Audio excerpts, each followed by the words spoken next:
நேசரே இனியும் காத்திடுவார். சொல்லுங்க பார்க்கலாம். இந்த உலகிலே இருக்கும் அவனை விட என் தேவன் பெரியவரே.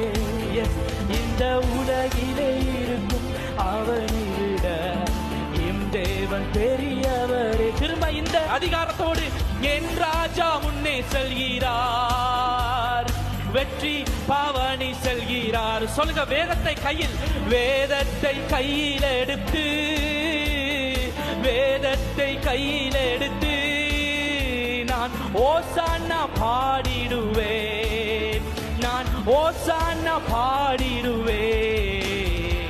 கிறிஸ்துவுக்குள் வாழும் எனக்கு எப்போதும் வெற்றி உண்டு, உண்டு உண்டு. கிறிஸ்துவுக்குள் வாழும் எனக்கு எப்போதும் வெற்றி உண்டு.